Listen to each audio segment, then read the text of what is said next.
우리 지역의 이슈를 살펴보는 헬로우 이슈토크입니다. 자원봉사를 통한 행복 실현, 듣기만 해도 마음이 따뜻해지는데요. 오늘은 행복한 전라남도를 만들기 위해 힘쓰고 있는 전라남도 자원봉사센터의 한 해를 돌아보는 시간을 갖겠습니다. 허강숙 전라남도 자원봉사센터장 자리에 계십니다. 안녕하십니까? 네, 안녕하십니까? 예, 오늘 전라남도 자원봉사센터의 한 해를 돌아보는 시간을 가질 텐데요. 네. 먼저 자원봉사를 막연하게 좀 어렵게 생각하시는 분들도 계시는 것 같아요. 네. 그래서 먼저 자원봉사의 개념에 대해서 말씀 부탁드리겠습니다. 네, 예전에는 물질적인 지원이 많았습니다. 근데 자연재난이라든지 환경오염이 되면서 자원봉사 활동의 영역이 많이 넓어졌습니다. 자원봉사는 누구나 쉽게 할 수 있고요. 봉사 마일리지를 또 적립해 드립니다. 네. 마일리지가 이제 일정 어떤 포인트가 되면 우수 자원봉사자증을 받게 되고요. 우수 자원봉사자증을 받으면 그 협약이 된 공원이라는데 무료 입장이 가능하고요. 할인 가맹점에서 할인도 받을 수 있습니다. 그리고 자원봉사자는 서로에게 긍정적인 그런 에너지를 주는 것 같습니다. 예전에 수해 피해를 입었을 때 여름에 구례 봉사를 갔었는데 그분 하시는 말씀도 정말 막막하기만 했는데 자원봉사자들이 오셔서 이렇게 활동을 해주시는 걸 보고 용기와 희망을 얻었다. 그러면서 자기들도 재난 지역이 발생이 되면 정말 제일 먼저 달려가서 도와주고 싶다. 이렇게 자원봉사는 그 선하고 긍정적인 그런 영향을 끼치는 것 같습니다. 예, 누구나 아무튼 쉽게 접근할 수 있고 또 어려움이 있다면 1365 자원봉사 포털 사이트가 있습니다. 거기에 들어가면 자세하게 안내를 해줄 겁니다. 네. 말씀을 들어보니까 정말 마음만 있으면 누구나 할 수 있는 게 자원봉사가 아닐까 하는 생각이 드는데요. 자, 그러면 전라남도 자원봉사센터 이곳에 대해서 알아볼게요. 이곳이 어떤 곳이고 또 어떤 사업을 추진하고 있습니까? 네, 전라남도 자원봉사센터는 일단 자원봉사 전반에 활동하시는 분들 전반에서 또 지원을 해드리고 있고요. 1365라는 자원봉사 포털 홈페이지를 통해서 자원봉사자와 또 활동 영역 그리고 수요처 간에 연계를 해주고 있습니다. 그리고 자원봉사 활동을 할 때도 다칠 때를 대비해서 보험 지원을 해주고 있고요. 또 찾아가는 그 자원봉사 교육을 합니다. 학교나 기관 같은데 그런 찾아가는 교육을 하고 있고요. 또 은퇴재능 남도 친구들이라고 있는데 은퇴를 하신 분들의 그 재능을 살려서 남도 친구들 운영을 하고 있고 또 시군마다 남도사랑 봉사단을 또 운영을 하고 있습니다. 그리고 우수 프로그램 공모 사업도 하고 있고요. 불로재능 통합봉사단을 또 운영을 해서 도서 산간 지역에 맞춤형 봉사 활동을 하고 있습니다. 이러한 통합봉사를 해보니까 정말 그 섬에서랑 그 만족하는 그 주민들의 만족도가 굉장히 높았거든요. 그래서 이제 시군마다 그런 통합봉사 할 수 있는 예산을 투입을 해서 그 산간 벽지라든지 그런 마을에 가서 그런 봉사할 수 있는 그런 예산을 많이 편성해 주셨으면 좋겠습니다.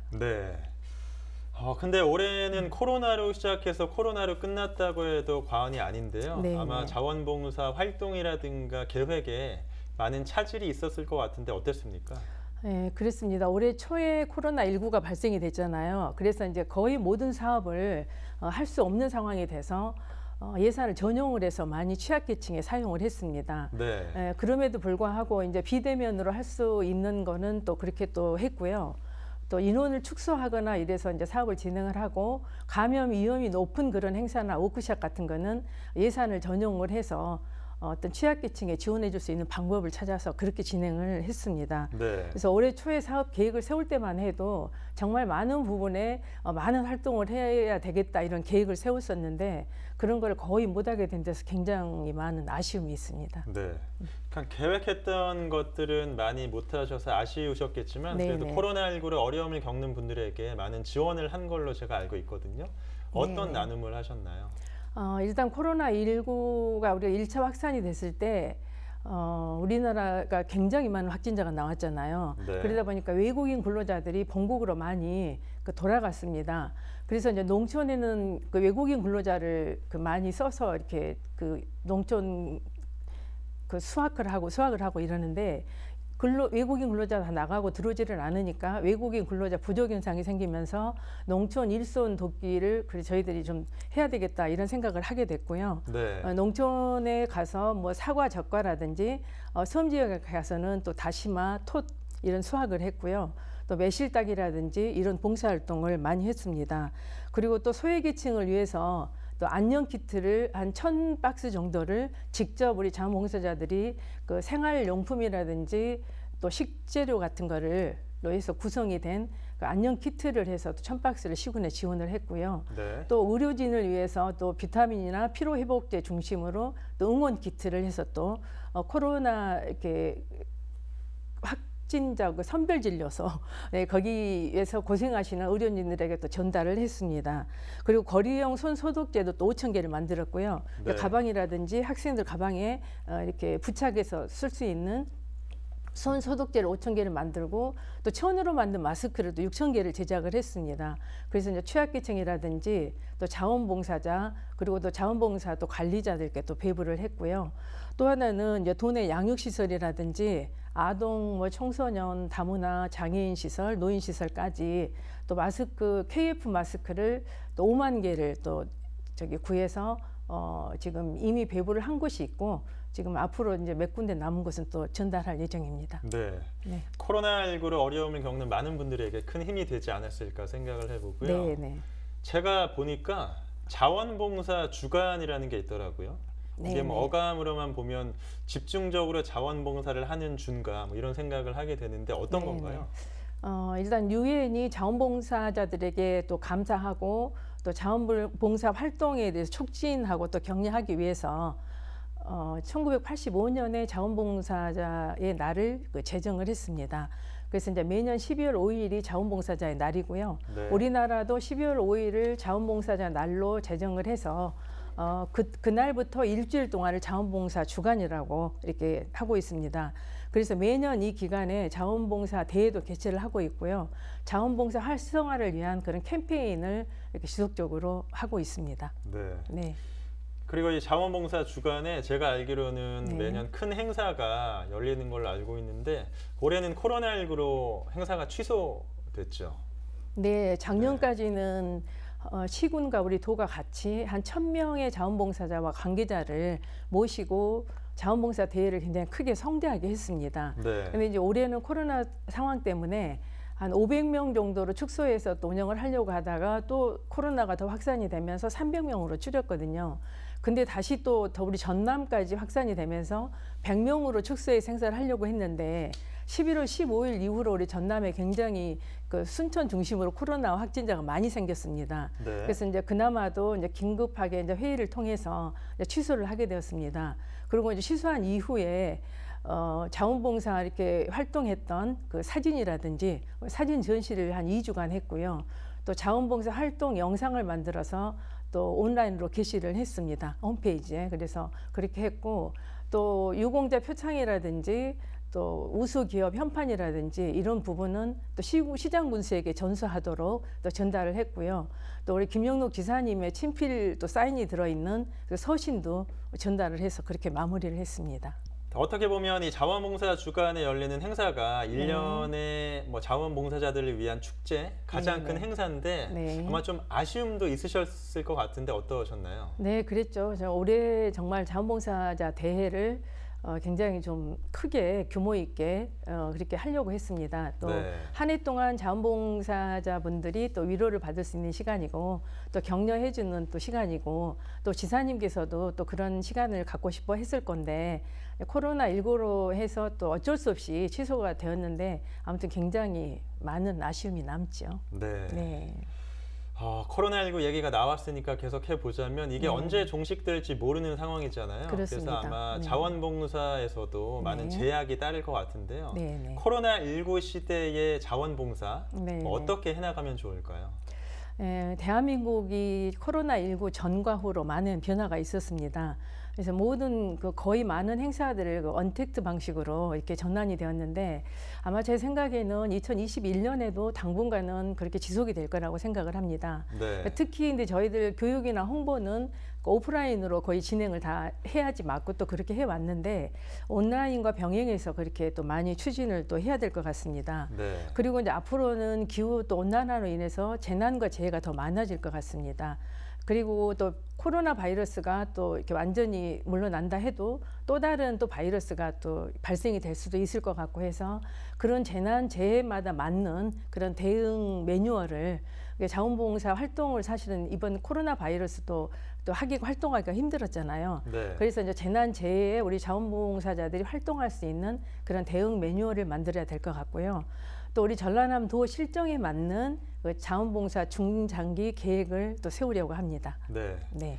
온라인을 말씀해 주셨는데 혹시 네. 지금 뭐 네. 자원봉사 코로나19 시대에 네. 온라인으로 현재 뭐 행해지거나 네, 네. 아니면 뭐 시스템이 구비되거나 그런 게 있나요? 네, 이제 홈페이지 상에 그 자원봉사, 찾아가는 자원봉사 교육 같은 경우에 네. 그런 영상을 지금 그 중앙에서 만들어 놓은 것은 지금 현재 홈페이지가 올라가 있고요. 네. 우리 전라남 도만의 지금 교육 영상을 지금 거의 마무리 단계에 있는데 그게 완성이 되면 또 홈페이지에 올릴 예정입니다. 아, 알겠습니다. 네. 코로나19 얘기를 해봤는데요. 코로나19도 코로나19지만 네. 올해는 참 이례적으로 여름에 비가 많이 왔잖아요. 네, 그래서 네. 그 당시에 상당히 좀 어렵지 않았을까 생각을 해보는데 네, 그 당시 네. 상황이 어땠나요?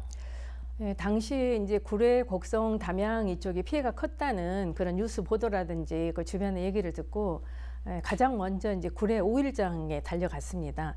그래서 갔더니 정말 참담하다라는 생각이 들었고요. 네. 이건 어디서 시작을 해서 어떻게 정말 복구를 해야 될지 좀 엄두도 안 났을 것 같고 이게 복구가 과연 가능할까 이런 생각도 사실 했었거든요. 근데 그게 가능해지더라고요. 네. 그게 자원봉사자들의 힘이었고요. 그런 정말 답이 없는 상황에서 그 자원봉사자들이 바로 답이다 이런 생각이 들었고 또 불가능을 가능하게 만드는 분들이 바로 자원봉사자들 또 위대한 자원봉사자였다고 생각을 합니다. 근데 자원봉사자들이 바로 그 답이었습니다. 네. 각 곳곳에서 이렇게 찾아든 자원봉사자들이 하루에 1000여 명이 넘게 이렇게 자원봉사자들이 이렇게 복구 활동에 참여를 했고요. 그러면서 정말 자원봉사자들이 위대하다 이런 생각을 또 했습니다. 그리고 수해 이재민들이 거주하고 있는 그 체육관 그런 데를 갔었는데 구례 같은 경우는 그 수해 침수가 생기고 단수가 3일 동안 됐습니다. 그래서 이제 지대가 좀 높은 데는 이제 수해 침수가 없었는데도 불구하고 단수가 되기 때문에 3일 동안 식당 같은 거 영업이 좀 안 되잖아요. 네. 그러다 보니까 가장 문제가 되는 게 식사 지원이 정말 어려웠습니다. 그래서 저희들이 밥차라든지 도시락 지원을 또 이재민들께 또 했고요. 근데 한 2주 이상을 저희들이 현장에서 살다시피 했거든요. 근데 하루하루 복구되어 가는 모습을 이렇게 사진으로 다 담았는데 정말 기적이 일어난 것 같았습니다. 네, 예전의 모습, 상상도 못했던 그런 예전의 모습을 한 2주 사이에 거의 복구가 되어가는 모습을 보고 정말 자원봉사자분들께 감사하고 정말 또 위대하다는 생각을 또 한번 했습니다. 네. 밥차 지원을 하셨다고 말씀하셨는데요. 네, 네. 제가 좀 기적이 일어난 그 사례에 대해서 좀 더 알고 싶어서 네. 좀 더 구체적으로 말씀해 주신다면 또 어떤 식으로 지원을 해주셨나요? 네, 사실 우리 전남이 수해 재난 지역으로 이렇게 선포된 데가 굉장히 많았거든요.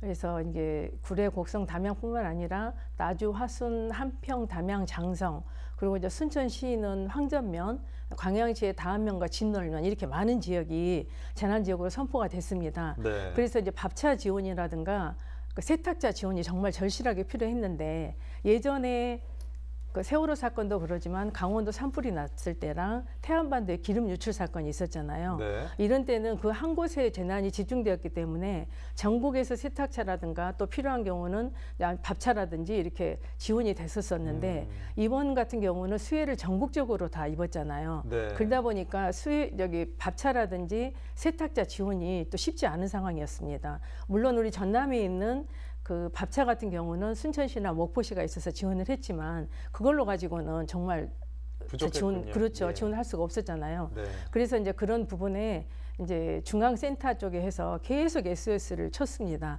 혹시라도 저기 재난을 좀 덜 입은 지역이 있으면 밥차를 지원을 좀 해달라 해가지고 왔던 데가 이제 경상북도 도센터에서도 해줬고요.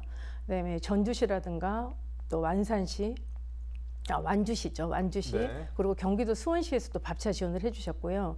또 세탁차 같은 경우는 경상북도 센터하고 청송군이라든지 의성군, 또 고령군 이런 데서 와가지고 한 3일씩 머무르면서 그 봉사를 해주시는 모습에 너무 감사했습니다. 그래서 그런 지역에 물론 재난이 안 생겨야 되지만 혹시라도 생긴다면 저희들 진짜 센터의 직원들한테도 우리가 거기는 꼭 가서 우리가 지원을 해주자 이런 생각이 들 정도로 정말 감사하게 또 생각을 했습니다. 그리고 또 이재민뿐만이 아니라 자원봉사자들이 1000명이 넘기 때문에 자원봉사자들하고 군인들도 식사가 또 문제였거든요. 네. 그래서 이제 그 짜장면 봉사를 해주시는 그 셰프들의 이렇게 모임이 있나 보더라고요. 하고 짜장면 와서 봉사를 하는데 그 셰프가 온 몸이 땀이 범벅이 되고 땀이 이렇게 얼굴에도 막 흘리고 하신 분이 한 300~400명 분의 그 짜장면 그 봉사를 하시는데 네. 너무 감동적이고 또 감사했고요. 예, 그래서 아무튼 그렇게 저희들이 지원을 했었었는데 이재민들의 또 의식주 해결을 또 해드려야 되잖아요. 주거 공간도 대피소에가 계시고 식사도 마찬가지고 또 아까 세탁 이런 것도 그러고 또 잠을 또 주무셔야 되는 공간도 있어야 되고 하는데 한 2주 동안을 그 이재민들이 집에 돌아가지를 못하잖아요. 왜냐하면 네. 여기가 다 지금 도배나 장판도 해야 되고 다 집이 젖어 있기 때문에 그래서 이제 그분들 식사나 지원을 계속해서 이제 외부의 기관이라든지 다른 센터에서 이제 도시락이든가 이런 걸 지원을 받아서 아무튼 하고 또 지자체는 지자체들대로 많이 고생을 했고요. 네. 또 인근에 있는 지역이나 순천이나 광양, 여수에서도 굉장히 많이 지원을 한 걸로 알고 있고요. 네. 그래서 정말 모든 사람들이 한 마음으로 그렇게 해서 그 이재민들의 터전이 빠르게 복구가 되었던 것 같습니다. 네. 네. 그리고 이제 피해 복구를 마무리한 이후에 이제 또 남아 있는 일이 도배 장판이잖아요. 한 수해 이재민 가구가 한 2,000 가구 정도 됐거든요. 예. 그래서 이제 그 2,000명이 되는 그런 이재민 가구에 기관이라든지 또 향후에 그리고 저희들 센터 예산으로 해서 전부 도배 장판을 마무리했습니다. 네. 말씀 들어보니까 진짜 네. 1부터 100까지 네. 복구에 필요한 모든 활동을 지원하신 게 아닌가 하는 생각이 드는데 정말 네. 고생 많이 하셨고요. 일단 네.